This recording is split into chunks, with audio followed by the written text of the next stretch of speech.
Typical day in Costa Rica. Car wouldn't start, so I just had to walk round to his science tutor lesson, and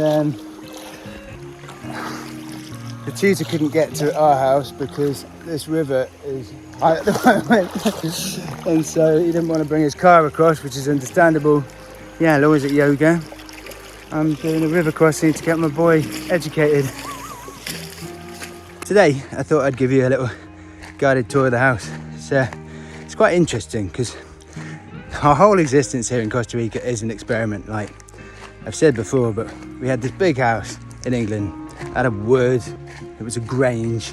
You could have potentially, it had 4 bedrooms, but you could have potentially converted it to like 8 bedrooms. It was nuts. And you'd think, obviously, I fell into the trap of thinking, well, that would make me happy. Of course, when I have a massive garden, have 6 acres, have a massive house, bound to be happy. Of course, cost a fortune to run, and the list of responsibilities has just stressed me out. So hence the move to Costa Rica. When we came here, we moved into a tiny little 2-bedroom place. It had a little tiny bathroom in the middle of the 2 bedrooms and no living space at all. It had a little galley kitchen, and all the clothes started getting mouldy and stuff because it was wet season, and there's no air conditioning. And so we went from one extreme to the other, weren't 100% happy. Laura got pregnant, and so we decided to move here. So this is a happy medium. For me it is anyway. This car's broken down again. Just waded across the river to get the little boy to his science lesson. So we're now in a place which is kind of middle of the road, I would say. It's a new build because it's the jungle, and everything rots in the jungle. It's got a steel frame, and it's what they call a light build. So the walls are fairly thin, but it works for this country. We've got a nice little area out the back where we always make sure we have family meals. I just think that's so important. So at least once a day we're all around there having a meal. We've got a pool which has got a hole in it, so it's got no water in it at the moment, but again, love to have a really fancy pool. We don't really need it. As soon as the kids are in there, they're happy as Larry. And then when you're sitting at the table, you've got trees all around you, and it really does feel ensconced in the jungle, which is ace as far as I'm concerned. Then when you come in the door, up there is a kids play area basically. Got concrete floors, which I think is quite posh in England, but here it's the cheapest and most sensible way of making sure that, because you get bugs and you get scorpions and you get stuff like that, so you really do need to seal a house. The house we were in before, because you're outside all the time, there's ants all the place, there's scorpions, and again, with little kids, you got to be a bit careful, but this works really well. It's kind of minimalistic. We had the most cluttered house in the world in England, and luckily Laura got really up on cleanliness when she was pregnant. So as a result, we managed to find a living arrangement where it's relatively clutter-free, and relatively for someone who has a wife with ADHD. But yeah, we got a nice little kitchen. It's all, again, made out of this concrete stuff, which works. And then nice big amount of light coming in. And I love this open plan living. Like the TV, there's nothing there, is there? This is my little plan. So the TV, we do have a TV. We're not that purist, but the TV comes out on Sundays, which in this household is called Squidgy Day.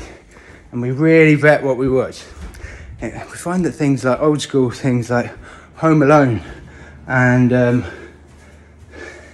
E.T. The TV lives in the bathroom upstairs for the whole of the week. Kids can't see it. Kids don't even notice. All too easy to use the TV as a way of entertaining the kids. Cheapest nanny in the world. However, come off it and just a bad place. And so we'll have 2, maybe 3 films on a weekend, and they really value that. But we're all there. We're all sitting there together as a family, having little hugs together, and I don't have a problem with that personally. I think that's a wholesome amount. I said when we got here, no way we're having pets. We've now got 2 little kittens because my wife's the boss. Obviously, got an office. Again, there's somebody who works from home when he's not filming. That's quite necessary. Expedition kit and tools and stuff like that. 2 bedrooms. Laura is in there. We co-sleep. So Laura's in here breastfeeding Maya, and Millie is in the single bed there. And then over here, we've got me, Ran, and Molly.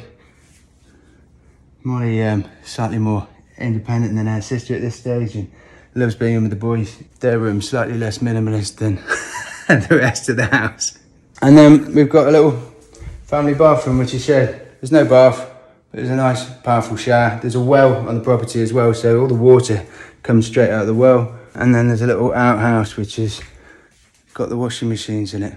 It's October now, which is height of rainy season, although it doesn't look like it. And the honest truth is that you need to be able to shut the world out when it's hoofing it down with rain. And I mean, biblical tropical thunderstorms, you really value that space inside. We have got aircon and it makes it all a little bit more livable. So when I say, yeah, we live in the jungle, and you sort of imagine these sort of thatched buildings with snakes everywhere, it is in the jungle, but it's a modern day version of that, which works for our family. You know, 4 kids, you've got to find that place, haven't you, that balance in life which works. And then underneath there's a barbecue for weekends and inviting friends over.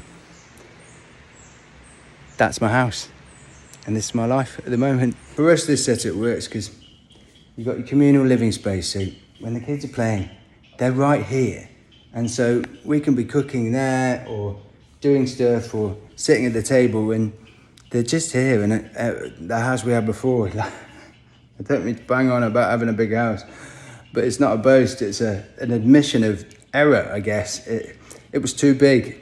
It stressed me out all the times. Every job cost a fortune to fix. There was a listed wall around the property which needed rebuilding, which would have cost me an absolute fortune. Don't need it. I think I got attached to the status of that place, and Laura has recently admitted that she did too. And it's nonsense, isn't it? It's absolute nonsense. People don't think more of you because you've got stuff.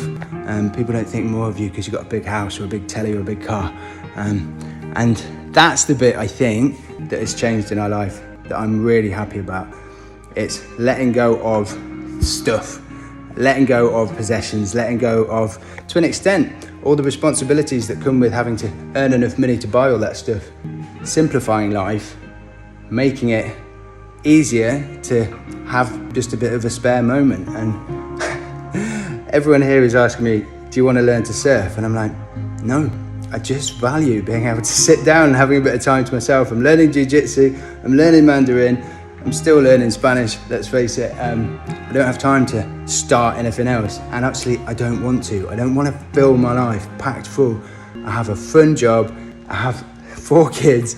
I don't need anything more to distract me during the day. So if I've got time, my favourite thing in the world is just sitting there out on the balcony with a cup of tea, just looking into the trees. Absolutely love it, and would not be able to do that if I had all of the extra stuff, all the trappings that I thought would make me happy back in England. I guess it's also being surrounded by nature. You know, you get howler monkeys in these trees up here, you get capuchin monkeys coming down to the breakfast table, you've got coatis there, a family of coatis that love coming around, and it just feels more real. It feels like life is meant to feel, I think. Bollocks to the modern world, that's what I say.